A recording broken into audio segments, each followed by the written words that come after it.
Municipal Gallery Revisited.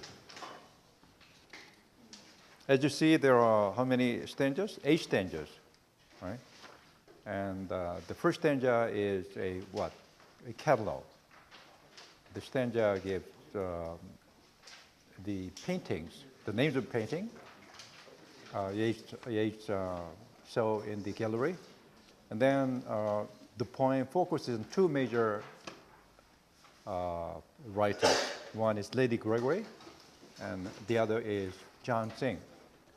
For Yeats, they are very important writers.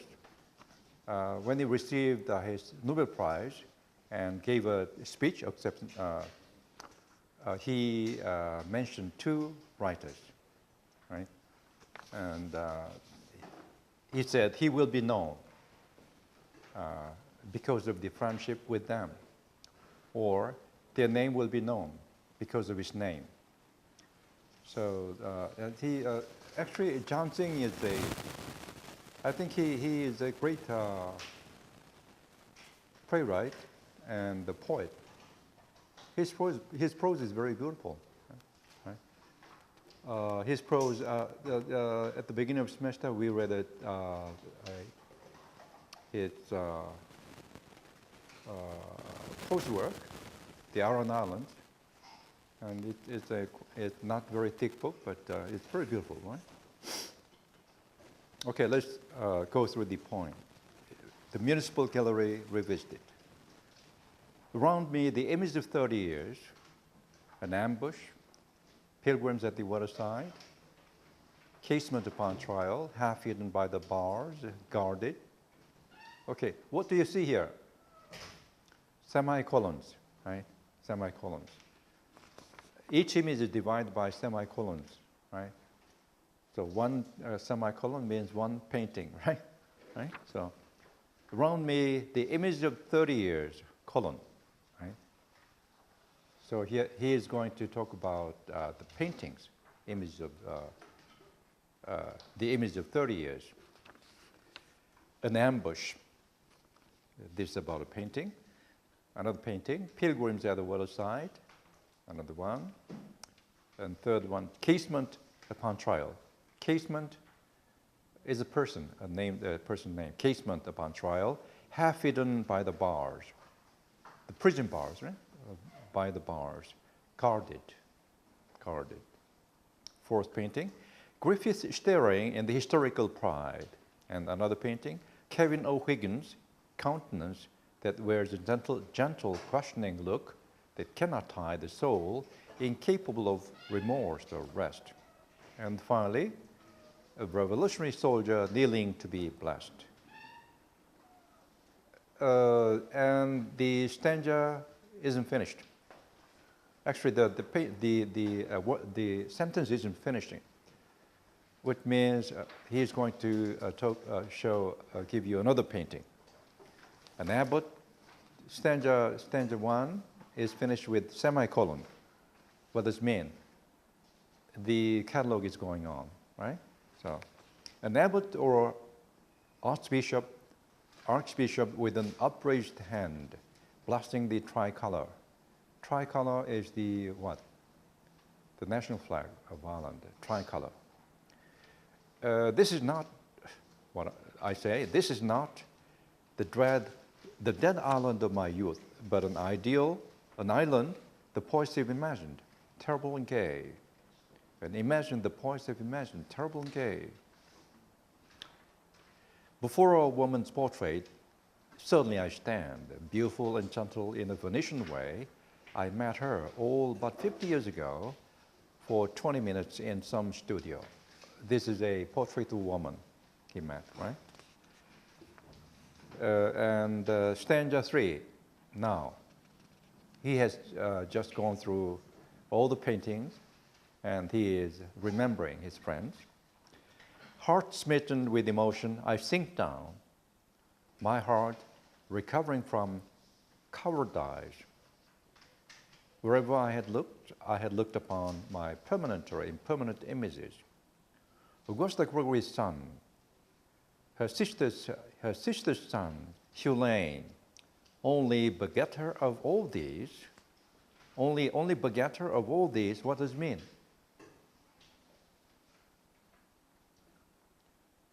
Hugh Lane has collected all these paintings, and he gave it to the government.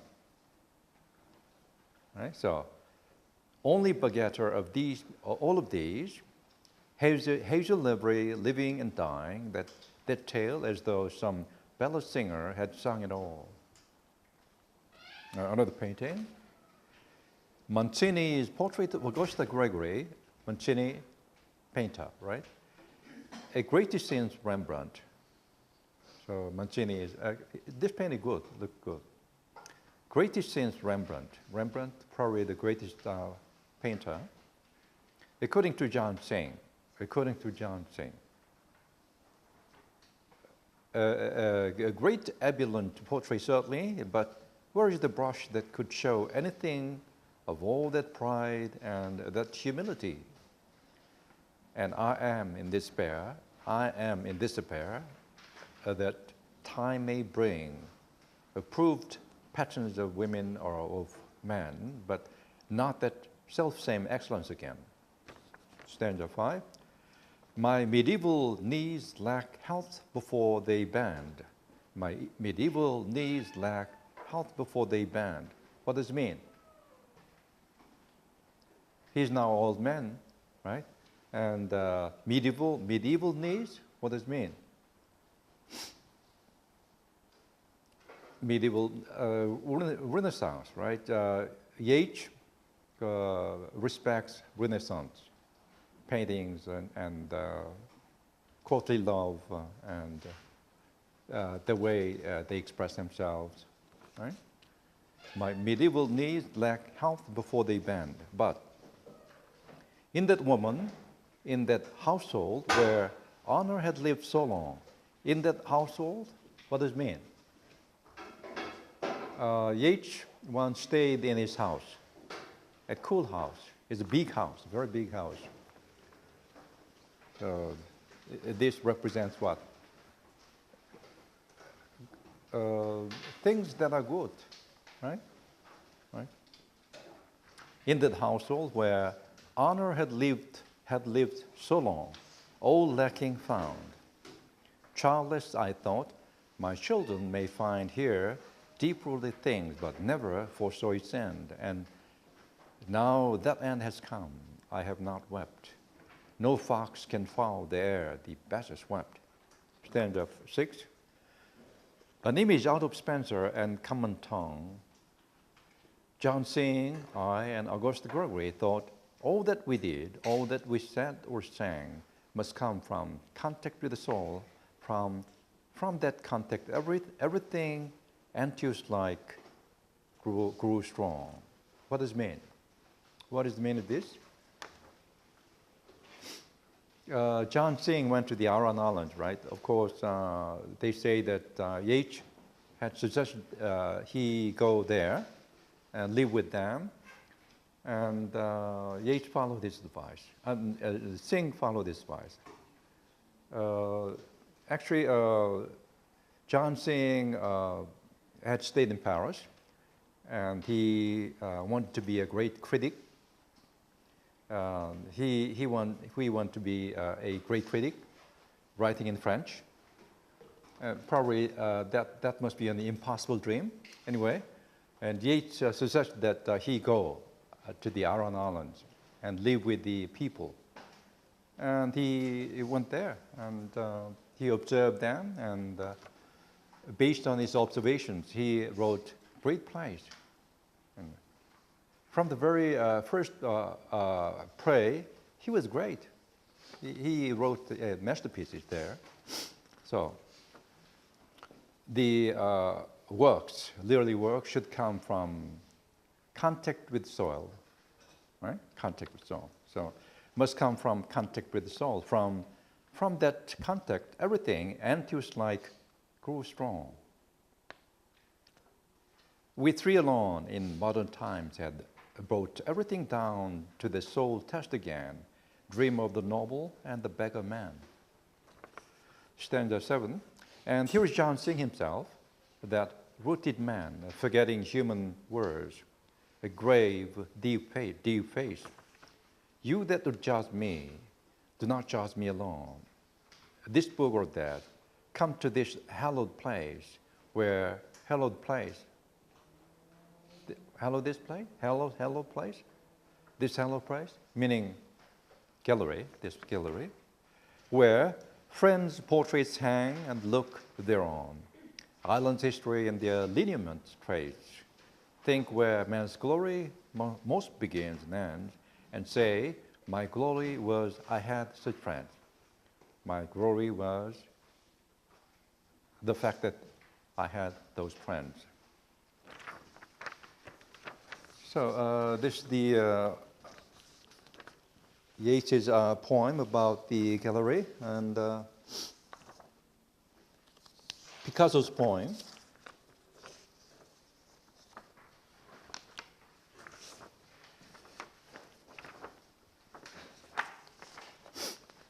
Okay, the first sheet,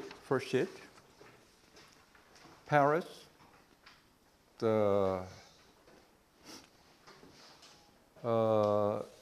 First, we are going to read poems on page 30. 3 poems, right? Paris, 13th August 1935. Instead of titles, he just gave numbers, or in this case, the dates and place, right? Paris, 13th August 1935.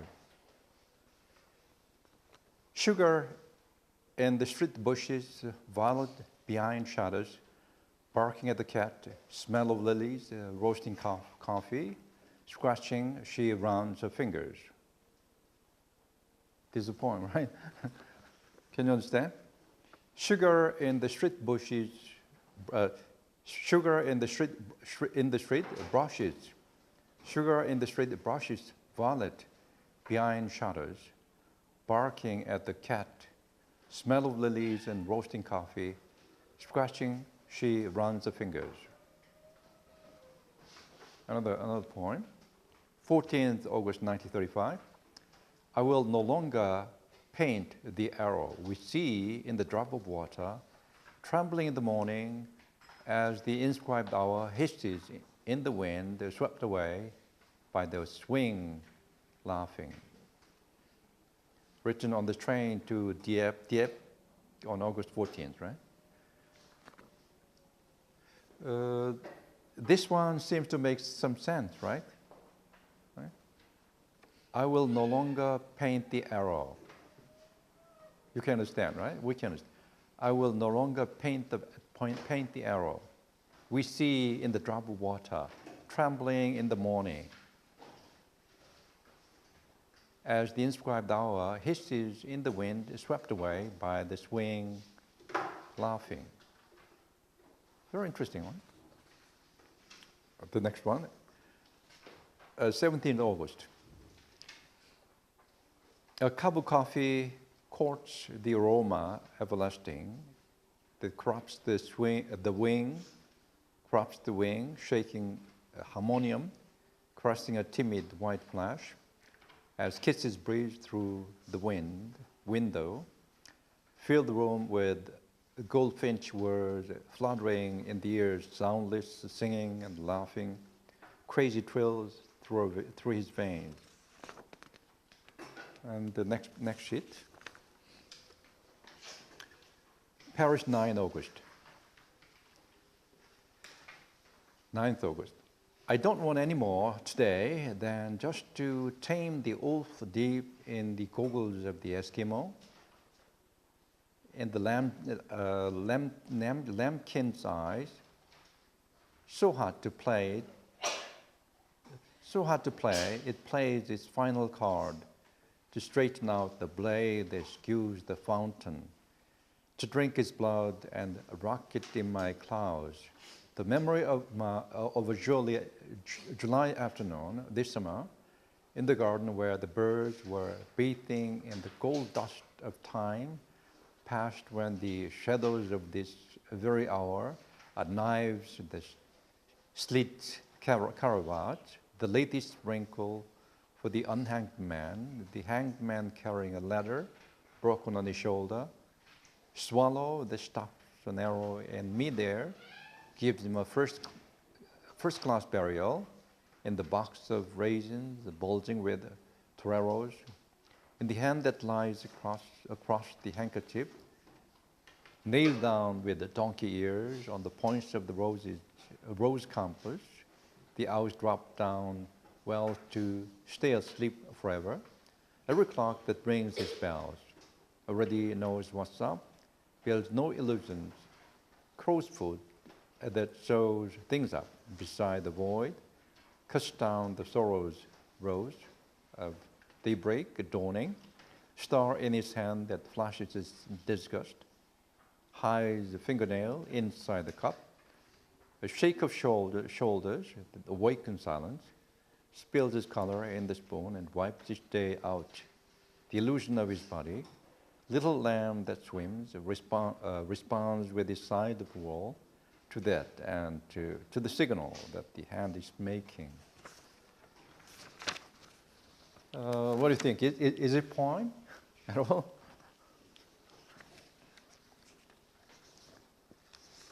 Okay, I'm trying to understand those two poets in addition to Kim Hongdo. Do you know Kim Hongdo? The Joseon period painter. Probably he is the greatest painter in the Joseon kingdom, right? Joseon era, Joseon dynasty. Okay, the essay. Poet painters Yeats, Picasso, and Kim Hongdo. This paper treats two great painters and one great poet, Picasso, Kim Hongdo, and Yeats. My methodology is to analyze the painting points. Two works each, one being a visual work, another a poem, have been taken from each poet artist, carefully chosen from the whole body of the works. Why I have chosen to deal with the three is each had steeped in their own trade through training in the sister art. Yeats had learned to be a painter to eventually become a supreme poet of last century, whereas Picasso had been a writer of poetry. For a few years, wishing to become a great poet, during which he had written poetry only, not painting at all. Kim Hongdo was a poem poet who had not written poetry but had learned to do calligraphy throughout his career to embellish and finish his painting with the seal and sentences in the beautiful and meaningful form of Chinese characters. As you know, in Oriental painting, Korean painting, ancient painting, there is landscape, and on the margin there are poems, right? Also, there is a seal, right? Seal there, right? The two painters could, in fact, be called literati painters, who practice such art where painting and poetry are in harmony. And the third is a painter poet who wrote poetry in literary style. Let us examine each artist point. Okay.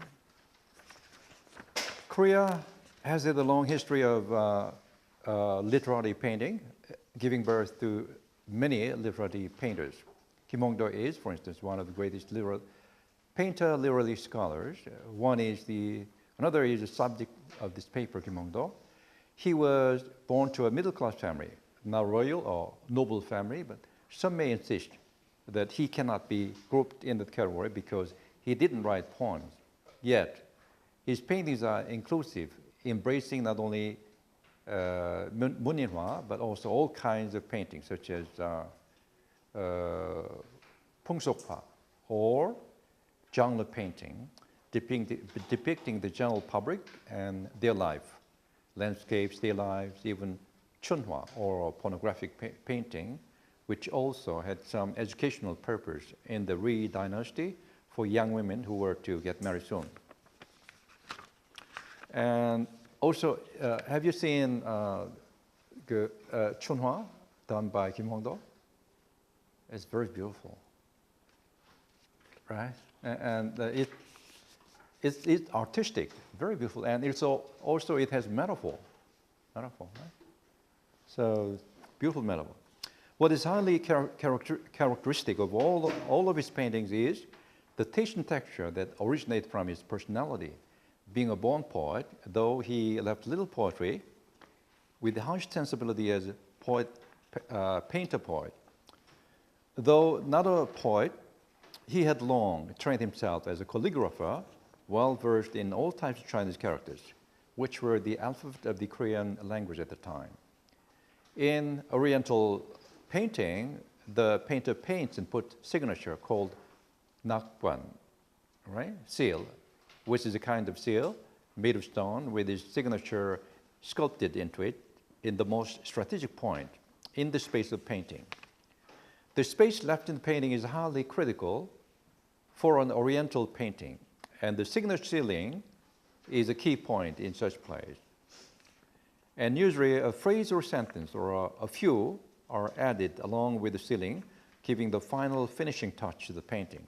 So the looks, the speed, the thin and thick of the sculpted signature and the form of added sentence characters should match well with the painting and the subject. Kim Hongdo was probably the most accomplished artist to combine art and letters in Korea, and probably no artist in the history of the world has ever done so well as he did. Let me look at Kim Hongdo's work. We have a distinguished art historian, Kang Ho-bang. His essay, Calligraphy, Painting, and Personalities on Kim Hongdo and his art world. Kang Ho-bang begins his essay. Have you seen a painter depict sound?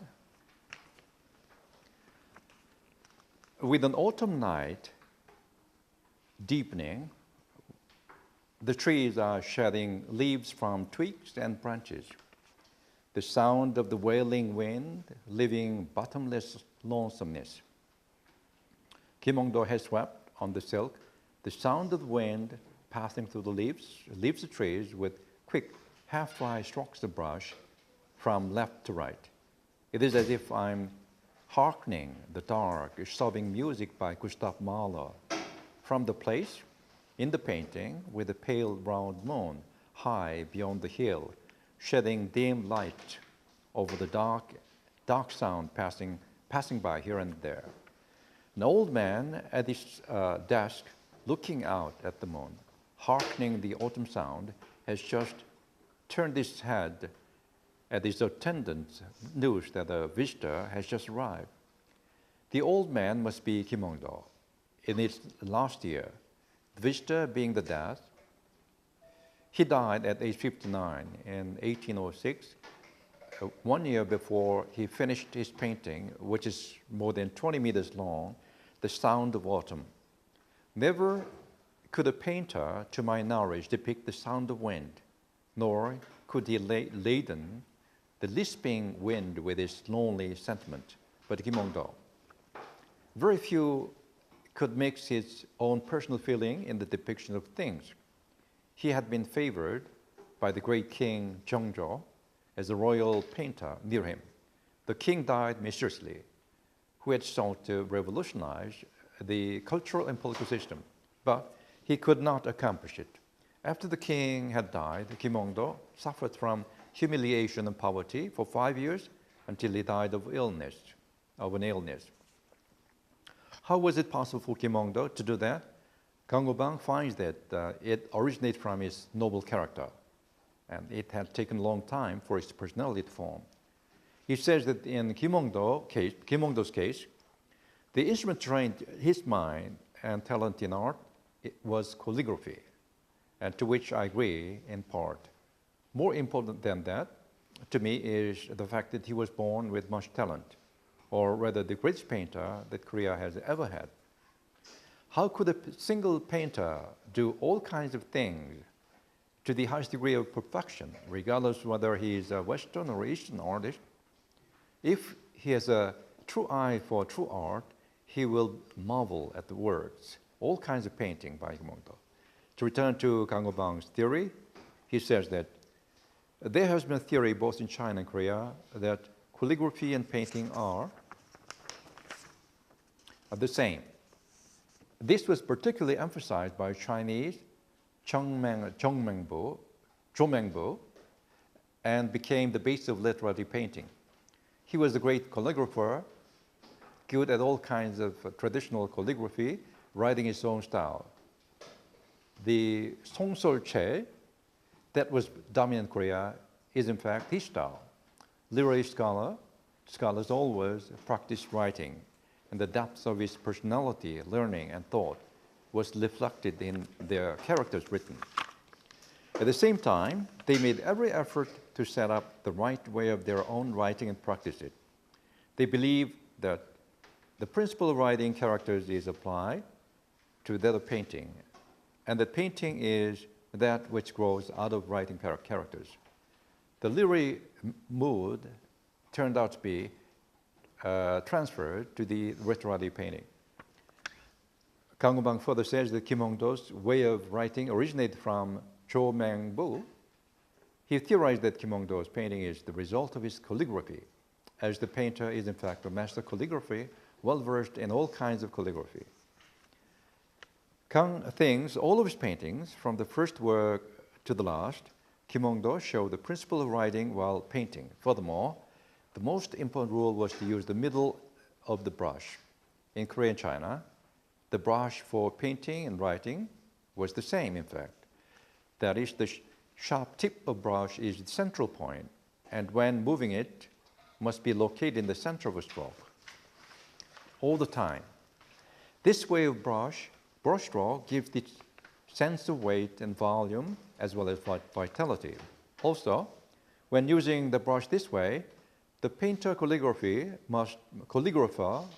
must pause 3 times before finishing a stroke so that it can retain the energy and vitality in what he has just created. Deep breath and vitality are synonymous, thus making the stroke stable and ready to move on and on. To pause 3 times in a stroke not only makes it have 3 fine movements in it, but also forms 3 new inner strokes in one stroke. We can observe the 3 poses in each stroke in all that Kim Hongdo painted. Kim Hongdo's calligraphy and painting, characterized by his noble character, though he was a commoner, were loved in his time. However, his works look elegant, yet give a sense of loneliness. 2 of his last paintings, 남의 관음도 and 연부 서승도, an old man, exemplify, these 2 paintings exemplify the perfect perfection of his strokes in his last years. Where did he come from? Where did he come from? It is no longer dependent on form, but form that is absolutely free from anything in the world. The unique form Kim Hongdo has perfected through his life. Let me look at the first painting. He is on his way, searching for a wise person who will lead him to the way of wisdom. He visits Avalokitesvara, the god. Usually stays on the summit of a mountain near the ocean, but Kim Hongdo depicts him as standing on the billows of the sea. The boy holding a willow branch is looking out from behind the god as if he wants to be protected by him. This is a unique composition not seen in any other painting of this genre, this kind. What's surprising is the waves. When looking at the billows below only, you will see they are not like billows. The waves depicted look unrestricted at first glance, but in the next moment, they are free-flowing waves. That is, they consist of some strokes, literally, some free absolute strokes that are unlike anything in the world. Not only that, but the folds of the robe, which are not like any folds of dress, consist of absolute strokes. Kim Hongdo combines the wave's thin and thick strokes with the robe's light and strong lines, in which the god assumes a mysterious appearance. His strokes never resemble anything in the world. His execution of strokes, first deconstructed and then constructed, has reached the perfect state, the limit of perfection a human could reach. The lines of the robe, though thin, are powerful as they've been executed with the use of the central tip of the brush. The signature put in the upper right corner exemplifies the heavy yet free state of maturity in his calligraphy. Now let's look at the Yeonbul Sosungdo. Kim Hongdo wishes to be born again in the paradise of Buddha. The semicircles rising like clouds never resemble clouds. Yet they depict the flowing clouds in a most lively way. Look at the old man on the free-flowing water lilies on the clouds. The petals of lilies correspond with the folds of the monk, executed brilliantly with a few thin and thick strokes of brush. It is certain that he knows what the essence of painting is. His painting in his last years consists of strokes with vitality and calligraphy. He deconstructs form and construct it in calligraphic form. As analyzed above, Kim Hongdo is the most accomplished painter of all in Korea, ancient and modern. His painting is firmly rooted in literary traditional Korea, and he can be called a literary painter. Okay, we can have a look at the paintings.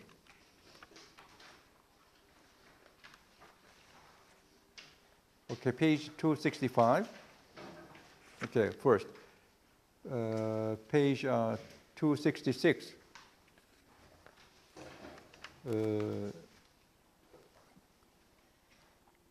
You see Yeonbul Sosungdo, you see? Look at the clouds, right? Clouds. The clouds what? Consist of what? Strokes. Strokes, right?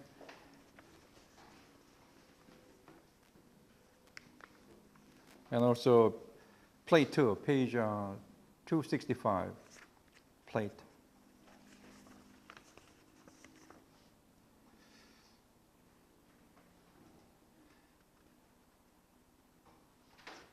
Look at the waves.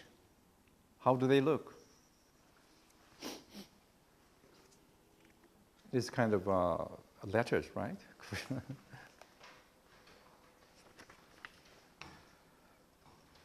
Okay,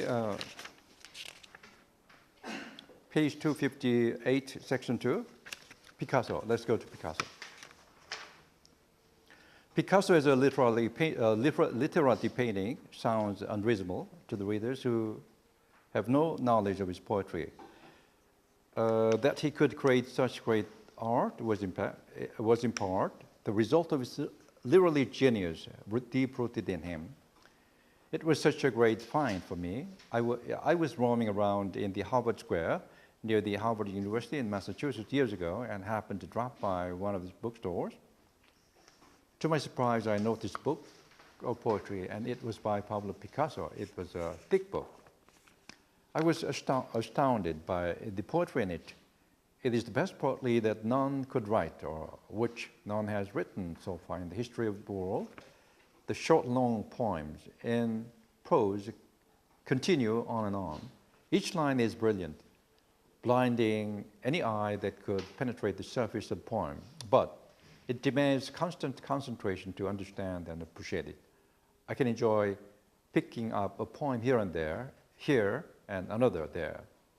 The way he painted was probably what he talked about, creating a poem or art. Picasso, though he might have never known the style of Kim Hongdo, must have realized the importance of the middle brush, the execution of which Kim Hongdo paused 3 times to breathe and vitalize the stroke when painting. If you doubt it, listen to Picasso expressing himself on art. This is what Picasso said. If I begin correcting the mistakes, you speak of, if I begin correcting the mistakes you speak of, according to rules with no relation to me, I will lose my individuality in the grammar. I have not incorporated. I prefer to create myself as I see fit than to bend my words to rules that don't belong to me. Very good, right? He does not want to correct his mistakes, right? It's a part of his expression, right? Certainly, here Picasso is talking about how he has been creating his unique poetry, but it has, I imagine, been the backbone of his painting also. Though he has stopped painting to become the greatest poet on earth, to an astounding degree, his poetry indeed is the greatest on earth. To prove that he was a literary painter in spite of himself, I will analyze two of his drawings, which are literary painting to me, with which Hongdo might have done with a Conte and paper. This drawing, executed by Picasso with a Conte on paper, tomato plant, July 24th, 1944. We can have a look at the drawing done by Picasso. Okay, page 267 and 266. Plate 4, tomato plant, done on July 27, 1944. This is not Ori painting, right? A tomato. It looks like Hongdo's drawing, right? Painting. And also look at plate 5. Interesting, right? The drawing you see in plate 5 looks more like Picasso's, right? But still, right? It's interesting, right? So.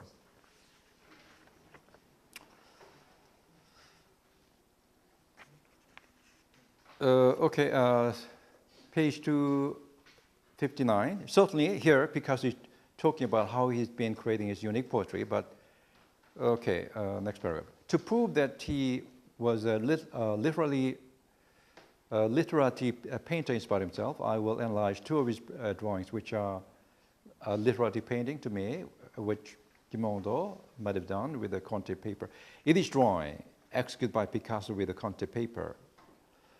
Tomato plant, dimensions and, okay, it is most uncharacteristic Picasso. It could have been done by Hongdo if he had been given a Conte paper.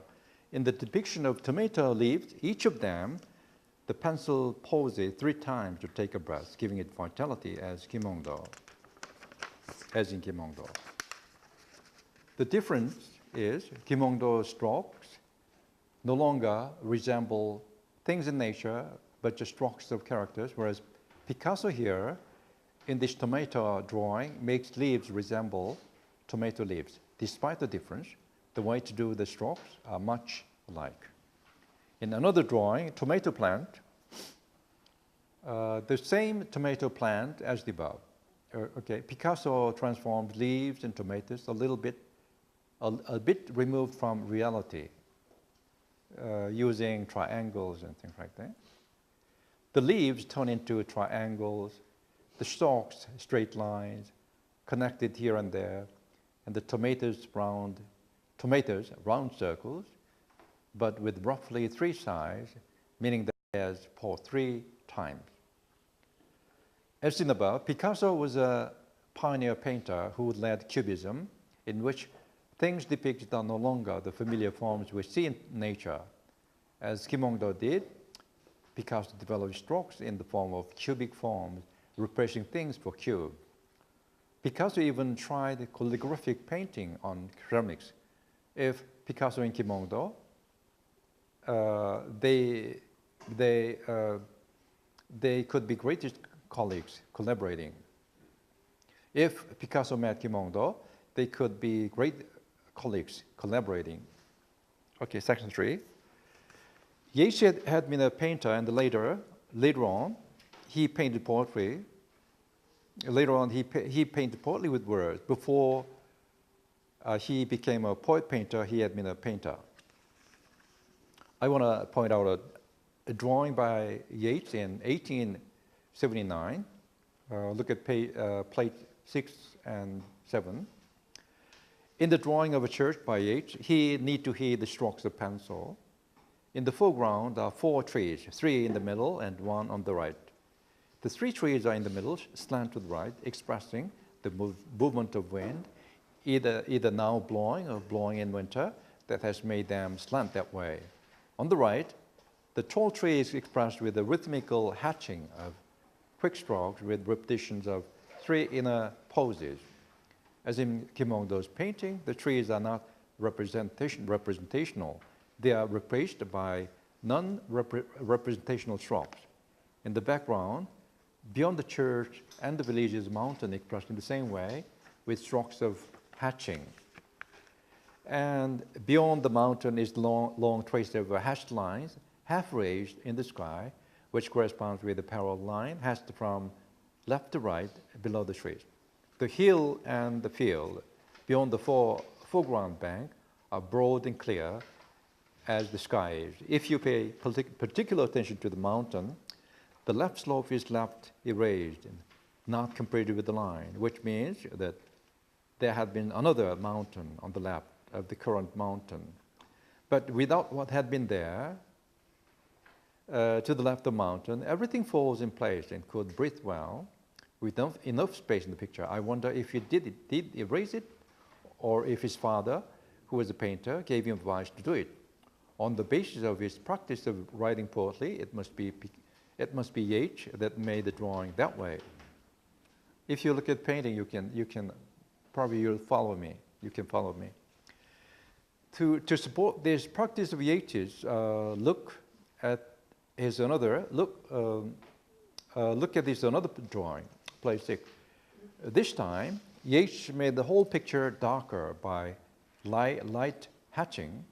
As to him, the mood counts more than the representation, as in literary painting.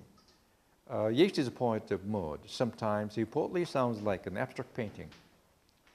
Yeats, from time to time, hatches his words as in his painting. To me, the practice it is parallel to his literary painting, as seen above, in which non-representation strokes replace representation. Out of many poems with such abstraction, I take the Second Coming and the Sailing to Byzantium. In the first poem, the image of the falcon rising and turning higher and higher is expressed with an image of Gaia. How could Kim Hongdo depict this movement? And how could Yeats? Kim would use the circular strokes with the 3 poses to depict the circles that are not like anything in the world, while Yeats would depict the turning movement with the hatching of a circular kind, not yet seen in his drawing. In this poem, Yeats makes use of the representationals to depict the non-representation, namely, movement of the falcon. The falcon is not a Gaia, but through the metaphor, the falcon turns into a Gaia movement. Thus, the lines turn into a literary painting, which Kim Hongdo might execute. Turning and turning and the widening Gaia, the falcon cannot hear the falconer. Let me look at another one. In Sailing to Byzantium, in line 10, you see the expression, a tattered coat upon a stick. Usually a coat and stick have nothing in common. Yeats makes use of these 2 things to depict an old man. The 3 things, a coat, a stick, an old man, are combined to create the supreme image of an aged man. As in Kim Hongdo's use of strokes, independent from reality, Yeats joins 3 independent entities to create a 3rd image. An aged man is a tattered coat upon a stick. Yeats' final goal is that of Kim Hongdo and Picasso. They might not wish that their work could take their bodily form from any natural thing. Kim Hongdo turned calligraphy into painting, deconstructing things and reconstructing pure supreme form in a calligraphic way, while Picasso disassembled things to assemble them to make pure abstraction or cubes. Yeats turned things of nature into things of soul or pure supreme abstraction of soul. Let me conclude by quoting, "Once out of nature, I shall never take my bodily form from any natural thing, but such a form as Grecian goldsmiths make of hammered gold, gold enameling." Okay, we'll take a 10 minutes break.